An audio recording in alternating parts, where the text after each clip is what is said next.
All right, so we are in the final countdown, going through tiers 3 through 1. These are the big guys, the top guys. We got some hot takes here, some that are definitely different than the industry standard here. So you're not going to want to miss out what I have to say and Joe's surprise and disdain for my picks. Hike! But going off of tier 3, we got number 8. We got Ramondre Stevenson. Stevenson had a really good season last year. Not only was he involved in the running game, but he was heavily involved in the receiving game. I want to say he was top 3 in targets, and I think that is the combination you want. You want the dual threat running back that's involved in the running and the receiving game. My concerns with him in the past was just Bill Belichick and his Belichick games when it comes to the running back committee and all of a sudden a running back being, coming out of nowhere and stealing the show. I have comfort that not only did they try to sign James Robinson, they already cut him, so that's a positive for Ramondre Stevenson. Not that he was probably going to be involved anyways. But the second piece was they didn't draft a running back in the NFL draft for the first time, and I don't even know in a long time. So now, if Dalvin Cook obviously goes there, then obviously this completely changes everything. But we saw Pierre Strong last year, and he really didn't. He wasn't impressive. So I think at the end of the day, this is Ramondre Stevenson's backfield. So I like his upside. Again, I think he was one of the top. He was one of the top running backs last year, and I think he has the potential to do that again this year. And he's still got, I want to say, 2 years remaining on his contract. So again, that's what I like to see. You've got most likely, unless Belichick plays games, you've got 2 years of a commitment to Ramondre Stevenson as the running back with a huge workload. So I really like the opportunity for Ramondre Stevenson.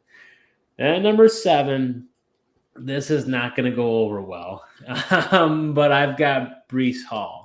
I don't understand why so many are wanting to crown Breece Hall in the top 3.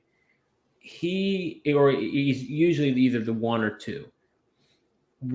I get his youth, but people get so infatuated with youth. Here's the problem. At the end of the day, I don't even think it's youth. I think it's a running back getting a second contract. We rarely see a running back get a second contract and still be productive. They have to be like purely elite type of running backs. Do I think Breece Hall is good? Maybe great? Yeah, I do. Do I think he's elite? No, I don't. And I can't see why anyone would say he is. He was very disappointing. He then had 1 or 2 games where he really flashed. I want to say it was against your Denver Broncos, Joe. And then he got injured, tore his ACL, right? He's still recovering from the ACL. I don't see him being the Breece Hall that people expected like they were last year. I think it's going to take him a while to be ready. So that means this year is thrown out. So then you're talking about 2 years after that. And what I don't like about what I'm seeing with the Jets is they drafted Michael Carter. They still have Michael Carter around. Doesn't seem like they like him that much, but he's still around. Then they use Zonovan Knight. Really like Zonovan Knight. And who knows what his involvement is. Then they draft Israel Abakanda. I don't know why they drafted Israel Abakanda. It didn't really make a lot of sense to me. I don't think he's going to be that used as special teams. Maybe he will be a special teams player, but that didn't make a lot of sense to me. And now there's rumblings that the Jets are one of the more popular places for Dalvin Cook, which is heavily, heavily rumored. So if Breece Hall is such a good running back, why are there so many competing? Like, there's just too many mouths to feed. So to me, it's like, is he really going to get the volume that we're expecting out of this offense? Is he going to get the targets and the opportunities? I question it. And I question as to how committed they are to him. So to me, at the end of the day, I am definitely against the grain. I'm against as the fantasy counselor would say, the cheapness about, or whatever he says. Yeah. I am not. I'm gonna go down with this ship if it's wrong, but I'm sticking to it. Then number 6, I got Jahmyr Gibbs. I really like Jimmy. Here's the thing. I thought he was a little overrated, honestly, as a prospect. I had some concerns we've talked about before. He's on the border of that 5'9", which and his size, and that concerns me. I know you think that's a bunch of hogwash, but that's my opinion. So then he gets drafted by the Lions, but the Lions really like him, and I really like how committed they are to him. I think they have a specific game plan for him, and they're going to use him a lot, and that means a lot to me. So to me, his commitment's huge. He was a first-round running back, which is not common. So you're talking about him being with the team for 5 years because they're most likely going to pick up that fifth-year option unless he falls off. That's really promising. You're talking about a running back that, you saw the reaction in that draft. They were going bananas when they selected him. So they are going to use him heavily. They're going to have him for 5 years. So to me, the commitment, the opportunities, he's very dynamic. He has breakaway speed. He's an amazing receiving, back. So I think I've grown on Gibbs immensely. Then my last pick, and this is going to be also a hot take here, but number 5, I've got Najee Harris. I don't understand why so many people are against Najee Harris, including you, Joe.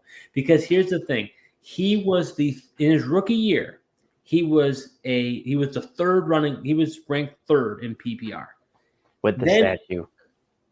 Yeah, with the statue of Big Ben. I got that. Okay. But then in year 2, even with his injuries, even with the bad offensive line, he was running back 14 in PPR. So he was already on the verge of being a running back 1, even in that horrible season that he would last year. He's got 3 years left with the Steelers.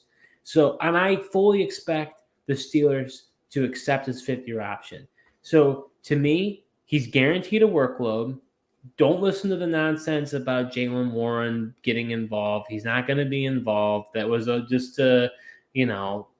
was just people were not liking what's happening with Najee Harris, so they got panicked and they were talking about, Jaylen Warren. That's not going to happen. So he's got 3 more years with the Steelers with the 5th-year option. So to me, he's got that workload on lockdown. That offense runs through Najee Harris, and you've got him for a 3-year commitment. I know he's a little bit older, and that's what people are going to say. Oh, well, he's older. He's older than Breece Hall. How could I have him higher? Because running backs don't get a second contract. Most of them don't unless they're elite, like a Christian McCaffrey or like a Saquon Barkley. These guys are not elite type of running backs. It was McCaffrey and Barkley are a very unique style of running back. So to me, you're talking about will they get a second contract. So I'm saying I'd rather have Najee Harris for 3 years than Breece Hall for 2 years. I'll take that every day of the week because he's gonna get the commitment as far as the workload, and he's gonna be used mightily in that offense. And they're committed to him. They're not having random running backs coming in to try to steal the show. So Joe, what are your thoughts on my tier 3? You're tier 3. This is where things get out of whack. I don't know what you're doing over here. I don't like Ramondre Stevenson at number 8. Nothing against him as a player. I think he's talented, but I just don't trust the Patriots and Bill Belichick. He's always got something up his sleeve. There's already rumblings that, the guy that's like a third on their depth chart, they like as a possible receiving option. People are saying watch out for him to be a sleeper. So I just don't trust him, and I don't know if he's going to get the full workload. Like I said, nothing against his talent. Just Patriots running backs, I tend to just not trust and, stay away from him. Then Breece Hall, these are dynasty running back rankings. And you got a guy that's 22 years old. I know he's coming off of the ACL, but he showed how explosive he can be and what a playmaker can be. And Did he though? 2 games. 2 games. Okay, but he got hurt. You're talking like we saw a season worth. We saw 2 games. I know, but you just see that it's there though, and I think it's only going to get better. That was with a crappy quarterback. Now they bring in Aaron Rodgers, and this Jets offense to be dramatically better. I don't know. And the fact that he's 22 years old, he's still young. He's got plenty of years under his belt before he kind of hits that drop-off age at running back. And you know what, you bring up Dalvin Cook and the Jets, it's like, well, they have Aaron Rodgers. How would they not try to go all in and bring in a guy like Dalvin Cook? But Dalvin Cook's not that explosive player anymore, so I don't know how much of a threat he would actually be to Breece Hall, because he's still that, showed he can be dynamic, and that's where he's going to bring the value for you anyways. And, you got Najee Harris at 5. I'm not a big Najee guy. I actually believe in the Jaylen Warren hype and that he could cut into the workload. I don't see why you're disregarding that. And because Jaylen Warren was actually the more explosive player for them behind that same offensive line that you're saying wasn't good, and why Najee Harris didn't have a good year. And I'm really concerned about his volume.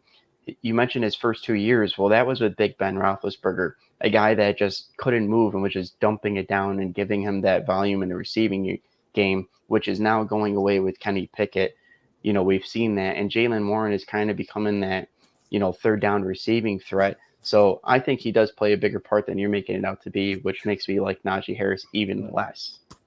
No, I think Najee Harris is he's got that volume on lockdown. But he's not an explosive player though. He's averaging like 3.9 yards a carry. I don't care. If he gets 20 plus carries a game, I'll take that all day instead of ETN giving me like 8. Yeah. Well, I guess, that's where I don't know. Like, I'd be going for the ceiling. Just because you get volume doesn't mean anything. He could get 22 carries. He's right at that, for 80 some yards. And then at that point, you're hoping he gets in the end zone or gets a few catches, which, Kenny Pickett has shown that not really to involve the running backs there in the passing game either. So, but you have to look at the identity of the Steelers. The identity of the Steelers has always been ground and pound with a tough defense. They're not going to change their identity. Pickett's not going to throw it 30, 40 times a game. They're going to be conservative with Pickett. They're going to make sure that Najee Harris, they're going to play the clock. They're not going to score 40 points a game. They're going to let their stout defense, stop the other team, and they're going to try to drain the clock and move the ball, and Najee's going to get that volume. You have to look at the identity of the team. And to me, the Najee and the Steelers, the identity just clicks.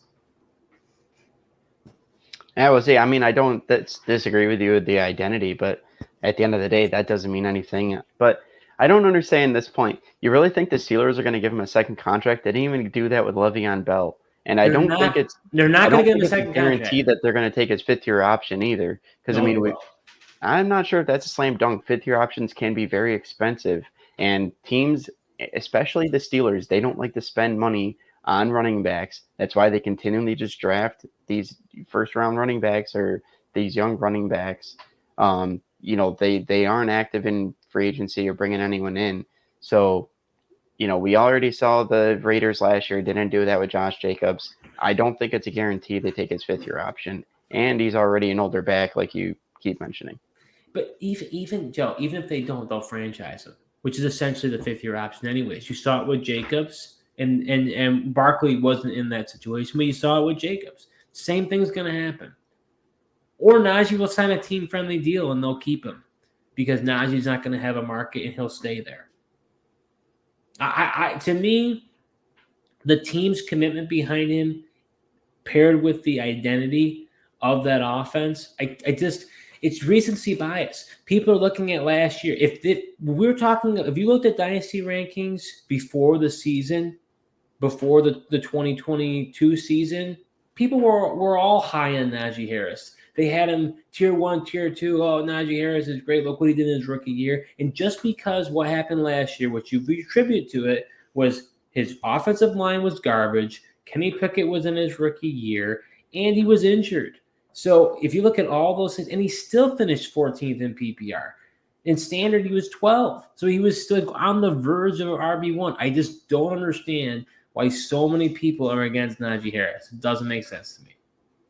Yeah, well, we'll see. Jaylen Warren averaged 4.9 yards a carry last year behind that same offensive line.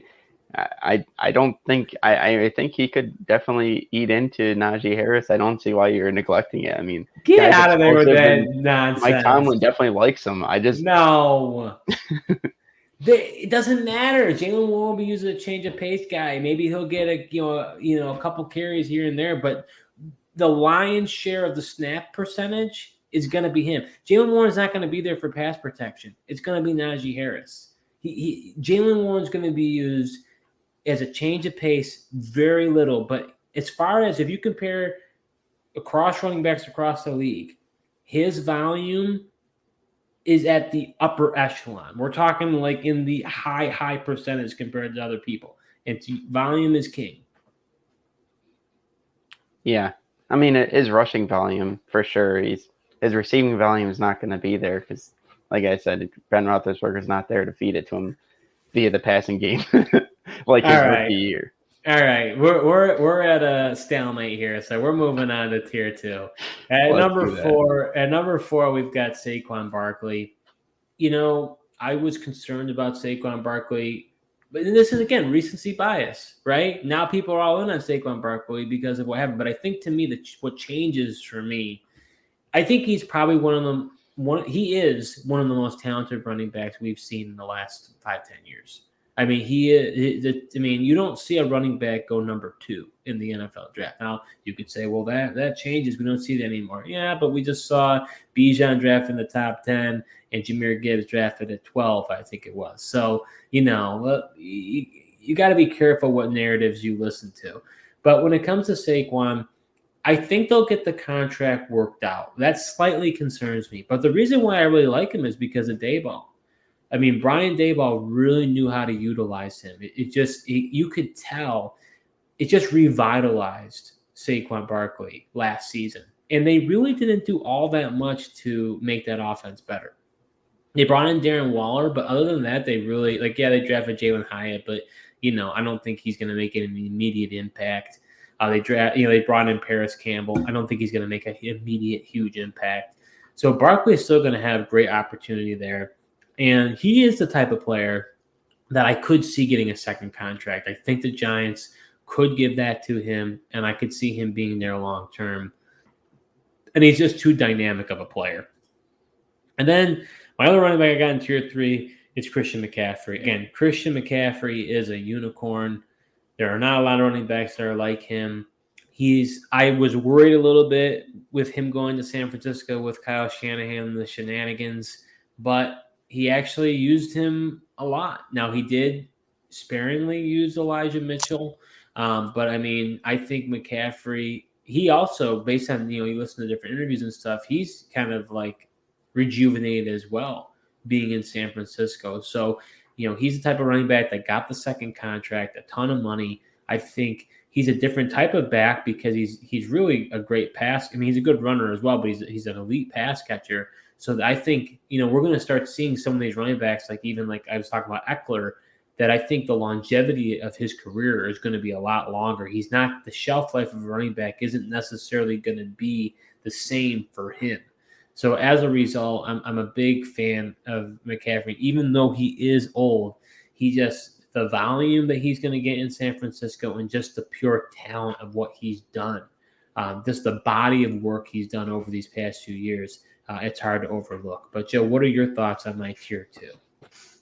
Yeah, well, I'm a little surprised that Christian McCaffrey didn't make your tier 1, Steve. That's my biggest takeaway. I mean, Barkley makes sense, ton of sense.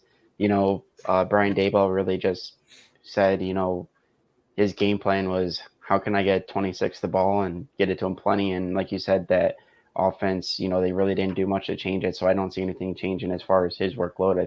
He's going to be heavily utilized in that offense. And, with Daboll still there and, they pay Daniel Jones, but Daniel Jones needs a guy like Barkley to lean on, especially in that offense as well. But, you say all these great, things about Christian McCaffrey, but he's sitting here at number 3. I get he's older, but I still would probably have him in tier 1. Yeah, I mean, I think that's just the dynasty impact. I think it's a little bit harder. I mean, I think we are in a little bit of uncharted territory when it comes to Christian McCaffrey. I want to say he's 27 years old.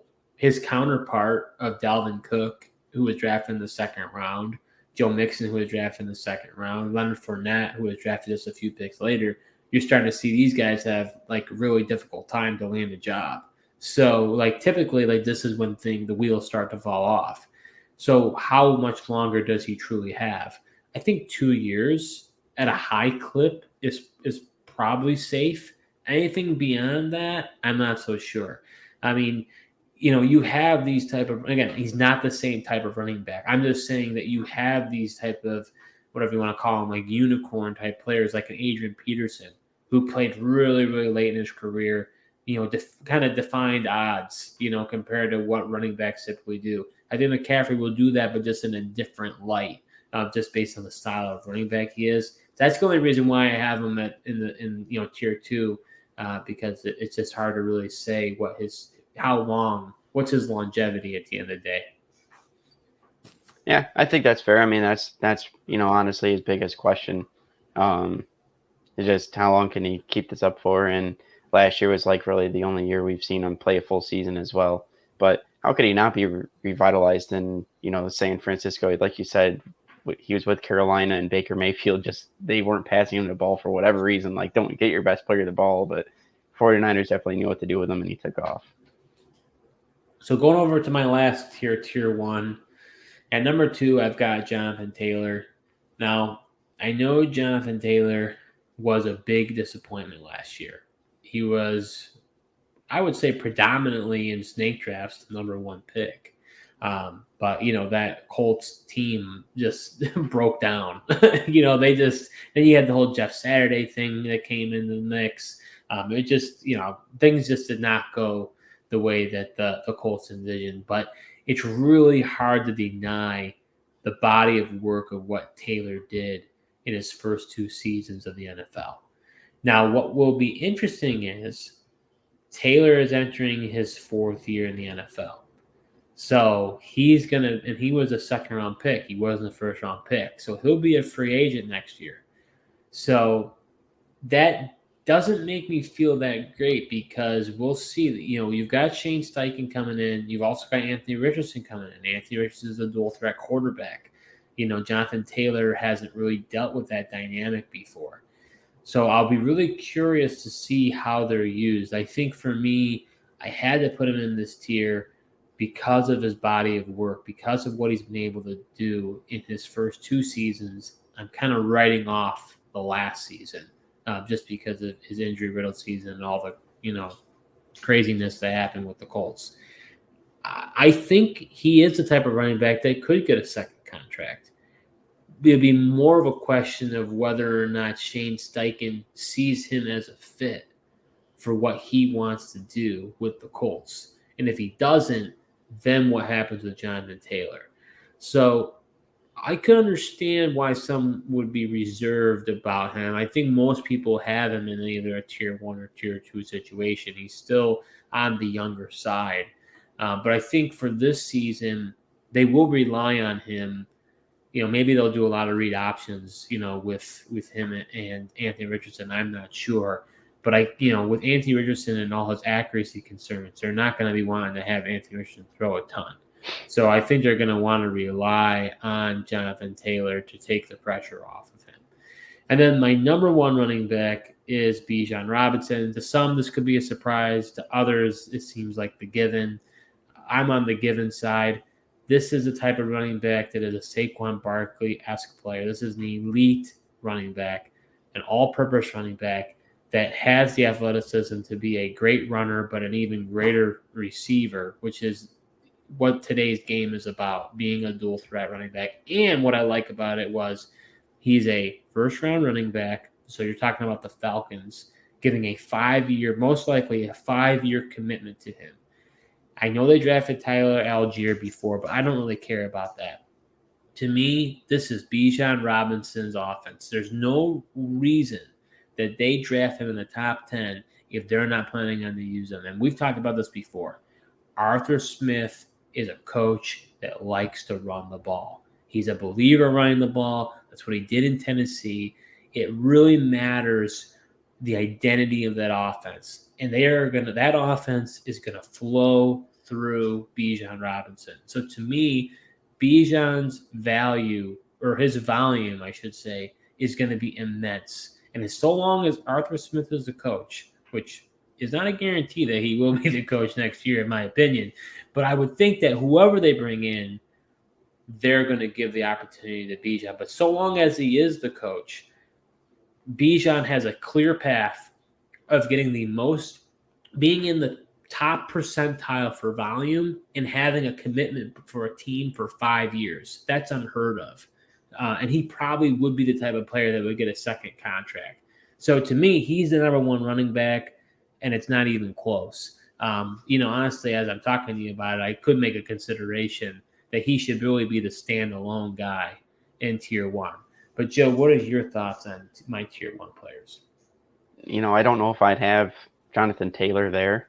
Probably have him in Tier 2, but at this point, I can't argue with you having Bijan number 1. I think, like you said, it's more of the given that he's the number 1 dynasty running back, just because he couldn't have gone to a better spot. Nobody runs the ball more than the Falcons with Arthur Smith as the head coach.